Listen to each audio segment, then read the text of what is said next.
फुले film की release date को ब्राह्मण महासंघ के विरोध के बाद पोस्टपोन कर दिया गया। विरोध करने के जो कारण बताए गए उनमें से एक कारण फिल्म का यह सीन भी था जिसे ट्रेलर में दिखाया गया था। इसमें आपने अभी देखा कैसे एक ब्राह्मण दिखने वाला लड़का सावित्रीबाई फुले पर गोबर फेंकता है। लेकिन रुकिए, अब एक और सीन देखिए।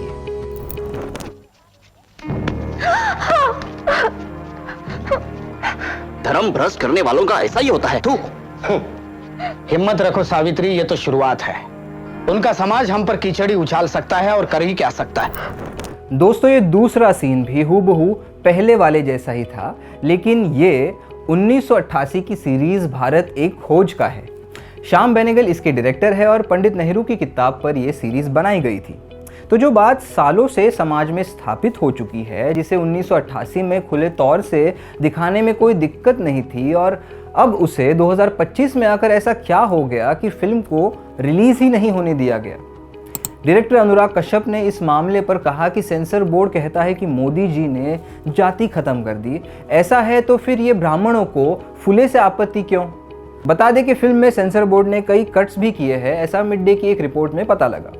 इसमें वो सीन भी शामिल है जिसे वीडियो की शुरुआत में दिखाया गया था।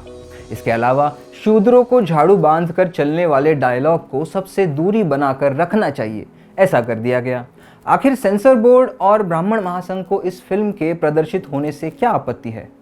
दोस्तों, तो मैं आपको ये बता दूं कि आपत्ति अभी से नहीं, सालों पहले से है। जब फुले पूना में रहते थे उस वक्त भी ब्राह्मण संगठनों ने फुले के कार्य का विरोध किया था। ये सभी बातें और किसी ने नहीं बल्कि ज्योतिबा फुले ने खुद अपनी किताबों में लिखी है। फुले ने वर्ण व्यवस्था और धर्म के बारे में खुलकर लिखा है। आज फुले की लिखावट से ही समझेंगे कि फुले के असली विचार क्या थे और कैसे 2025 में अपने राजनीतिक एजेंडा को पूरा करने के मकसद से ही ये फिल्म रोकी जा रही है। दर्शकों, स्पॉटलाइट के इस खास एपिसोड में आपका स्वागत है। नमस्कार, मेरा नाम है जीशान कास्कर।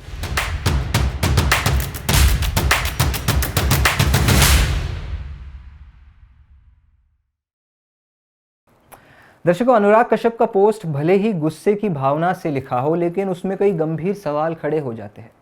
आज देश की फिल्म इंडस्ट्री की खस्ता हालत के पीछे राजनीतिक नीतियों के साथ फिल्म इंडस्ट्री का समर्पण भी कारण है। यही कारण है कि फुले जैसी फिल्म को भी पोस्टपोन करने में आज देश में संकोच नहीं हो रहा।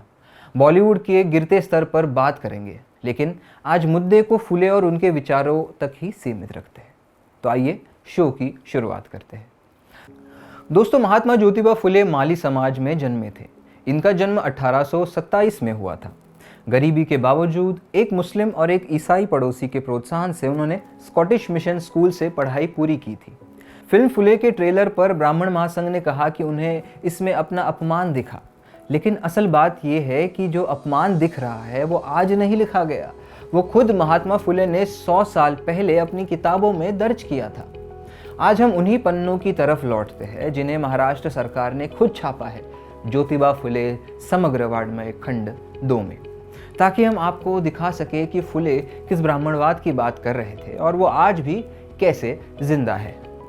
महात्मा फुले कोई मामूली समाज सुधारक नहीं थे, वो क्रांतिकारी थे, एक ऐसे इंसान जिन्होंने अपनी पूरी जिंदगी उस व्यवस्था के खिलाफ लड़ाई में लगा दी जिसमें इंसान को इंसान नहीं बल्कि उसकी जाति से पहचाना जाता था। फुले का जन्म 1827 में महाराष्ट्र एक माली परिवार में हुआ था। उन्होंने देखा कि कैसे निचली जातियों के लोगों को शिक्षा से वंचित रखा जाता है, कैसे उन्हें मंदिरों में जाने से रोका जाता है और कैसे उन्हें हर तरह से दबाया जाता है। फुले ने अपनी पत्नी सावित्रीबाई फुले के साथ मिलकर लड़कियों के लिए स्कूल खोले, विधवा पुनर्विवाह का समर्थन किया और किसानों और मजदूरों के हक के लिए लड़ाई लड़ी। उन्होंने सत्यशोधक समाज की स्थापना की, जिसका मकसद था समाज को जातिवाद और अंधविश्वास से मुक्त करना। फुले ने अपनी लेखनी के जरिए भी समाज में फैली बुराइयों पर जमकर प्रहार किया। उनकी किताबें जैसे गुलामगिरी और शेतकऱ्याचे से आसूड आज भी हमें सोचने पर मजबूर कर देती है। चलिए अब एक एक कर फुले की लिखी हुई बातों पर आते हैं। शुरू करने से पहले बता दें कि कुछ जो लिखे हुए अंश है फुले के, वो एक कॉन्वर्जेशन के स्टाइल में है, यानी बातचीत के स्टाइल में है। तो फुले अपने बेटे यशवंत के साथ बातचीत में साफ कहते हैं कि ये जो जाति व्यवस्था है ये जन्म से नहीं बनी, इसे ब्राह्मणों ने अपने फ़ायदे के लिए गढ़ा। धर्म के नाम पर यह झूठ फैला दिया कि शूद्रों की नौकरी, खेती या मजदूरी भगवान का हुक्म है। लेकिन फुले पूछते हैं कि क्या भगवान ने कभी ये कहा है? क्या कोई औरत, कोई बहन इस धर्म की किताब लिखने में शामिल थी? धर्म और व्यवस्था पर कुछ लोग कहते हैं कि वर्ण व्यवस्था तो भगवान ने बनाई थी और हर वर्ण का अपना अपना काम तय था। फुले इस बात पर भी करारा प्रहार करते हैं। वो पूछते हैं, एंड आई कोट, अगर ये सच है तो भगवान ने ये भी तय किया था कि शूद्रों के बच्चे शिक्षा से वंचित रहेंगे और वे हमेशा ब्राह्मणों की सेवा करते रहेंगे। फुले ये भी कहते हैं कि किसी का व्यवसाय उसकी धार्मिक ड्यूटी नहीं है, यानी जन्म के आधार पर किसी को कोई काम सौंप देना और उसे धर्म का नाम दे देना ये सरासर गलत है। क्या आज भी हमारे समाज में ये सोच मौजूद नहीं है कि कुछ खास काम कुछ खास जातियों के लिए ही बने हैं? ऐसा ना होता तो क्यों मैनुअल स्कैवेंजिंग करने वाले लोग आज भी सिर्फ दलित समाज से आते हैं? फुले अपनी किताब शूद्रान से दुख में लिखते हैं, शूद्रों को शिक्षा से वंचित रखने का नतीजा ये हुआ कि वह हमेशा से अज्ञानी रहे और इसी वजह से ब्राह्मणों ने उन्हें हमेशा अपना गुलाम बनाकर रखा। फुले ये नहीं कह रहे हैं कि सारे ब्राह्मण बुरे थे, वो ये कह रहे हैं कि एक व्यवस्था थी जिसमें कुछ लोगों को जन्म के आधार पर ही श्रेष्ठ मान लिया गया था और बाकी सबको उनका गुलाम बना दिया गया था। वो पूछते हैं, क्या भगवान ने कभी कहा कि ब्राह्मण सिर्फ पढ़ेगा और शूद्र सिर्फ खेत में हल चलाएगा? क्या ये काम धर्म के नाम पर तय हुआ है या चालाकी से थोपे गए हैं? आइए श्याम बेनेगल की फिल्म के कुछ अंश देखते हैं जहां शूद्रों से पढ़ाई की बात हो रही है। तुम लोग यहाँ क्यों आए हो? भाई, हमें पहचाना? हाँ, क्या काम है? भाई, हमें पढ़ना है, आदमी बनना है। हम अपने बच्चों को साथ लाए हैं, तुम इन्हें पढ़ाओगी, हम भी पढ़ेंगे भाई। अच्छा, बैठ जाओ। तुम भी बैठ जाओ और जो मैं बोल रही हूँ उसे दोहराओ। बोलो, बकरे का ब। बकरे का ब। अब बातचीत में आगे बढ़ते हैं। फुले का औरतों को लेकर किया गया काम बेहद सराहा गया। ज्योतिबा फुले समग्र वाङ्मय खंड 2 के पेज नंबर 38 पर फुले बड़ी बेबाकी से पूछते हैं कि आखिर किस पवित्र ग्रंथ में औरतों की बात है। वो लिखते हैं कि ब्रह्मा ने चारों वर्णों को बनाया, पर क्या ब्रह्मा को स्त्री ने जन्म नहीं दिया? ये सिर्फ सवाल नहीं था, ये उस सोच पर हमला था जिसमें धर्म की हर किताब सिर्फ मर्दों की थी और उसमें भी ब्राह्मण मर्दों की। औरतें और शूद्र बस व्यवस्था के नीचे खड़े रहेंगे, यही तय कर लिया गया था।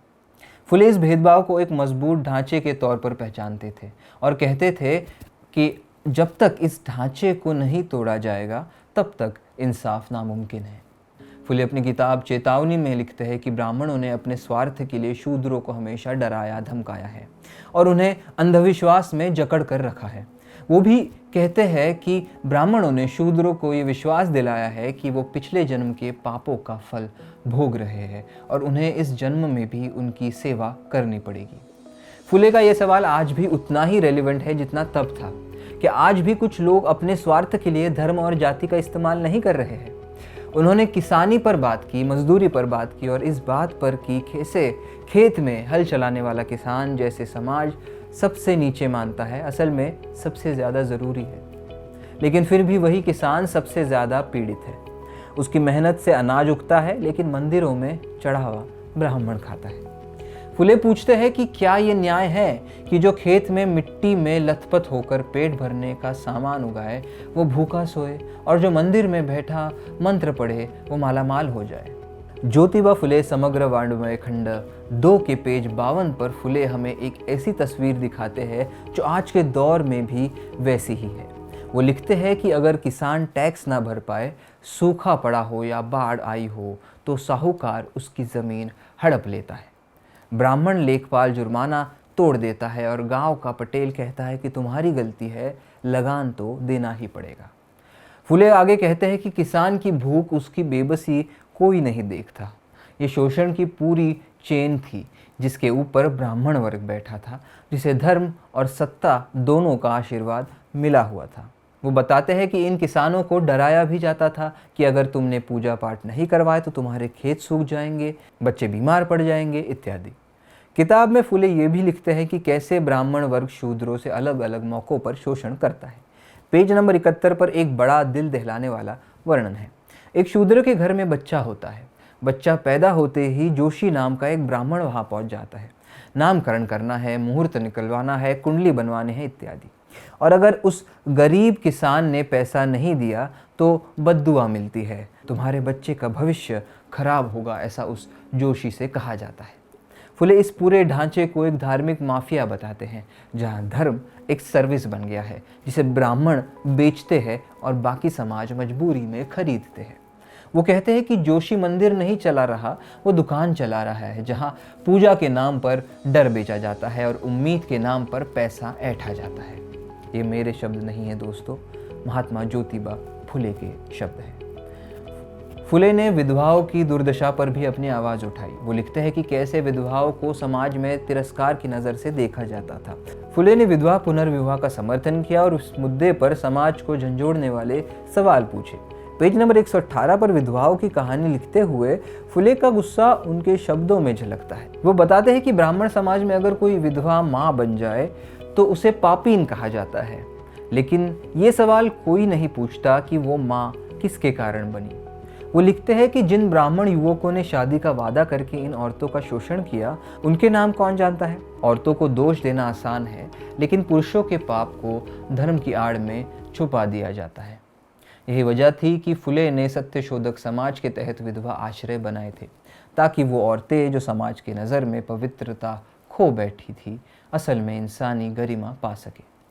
फुले ने हर उस पिलर को चुनौती दी जिस पर ब्राह्मणवादी समाज टिका था। उन्होंने लिखा कि धर्म वो है जो इंसान को इंसान बनाए, जो धर्म इंसान को गुलाम बनाए वो अधर्म है। आज जब कोई ब्राह्मण संगठन ये कहता है कि फुले फिल्म हमारे ऊपर हमला है, तो उन्हें पहले इन किताबों का सामना करना चाहिए, क्योंकि ये फिल्म तो बस एक कोशिश है उस आवाज़ को जिंदा रखने की। अगर फुले को पढ़ा होता तो मालूम चलता कि ये कोई ब्राह्मणों के खिलाफ नहीं, बल्कि ब्राह्मणवाद के खिलाफ संघर्ष है, उस व्यवस्था के खिलाफ जो जन्म के आधार पर किसी को भगवान और किसी को गुलाम बनाती है। दोस्तों, फिल्म फुले को रिलीज़ होने से रोकना कोई मामूली बात नहीं है। यह हमारे समाज के उस चेहरे को उजागर करती है जिसे कुछ लोग छुपाना चाहते हैं। ये दिखाता है कि आज भी हमारे देश में कुछ ऐसी ताकतें हैं जो नहीं चाहते कि हम समानता और न्याय की बात करें। लेकिन महात्मा फुले के विचार आज भी जिंदा है, उनकी किताबें आज भी हमें रास्ता दिखाती हैं। और जब तक हमारे देश में एक भी इंसान जातिवाद और अन्याय का शिकार होता रहेगा, तब तक फुले की आवाज़ हमेशा गूंजती रहेगी। जो चीज़ें फुले के समय हो रही थी वो आज भी मिटी नहीं है। फुले का सच आज भी छुपा नहीं है। फुले से मुंह मोड़ने का अर्थ ये है कि हम अपने वर्तमान से ही मुंह छुपा रहे हैं। ये थी आज की हमारी पेशकश दोस्तों। आप इस बारे में क्या सोचते हैं, हमें कमेंट सेक्शन में ज़रूर बताएं और इस वीडियो को ज़्यादा से ज़्यादा लोगों तक पहुंचाएं। मैं हूं ज़ीशान कास्कर और आप देख रहे थे द वायर का शो स्पॉटलाइट। धन्यवाद।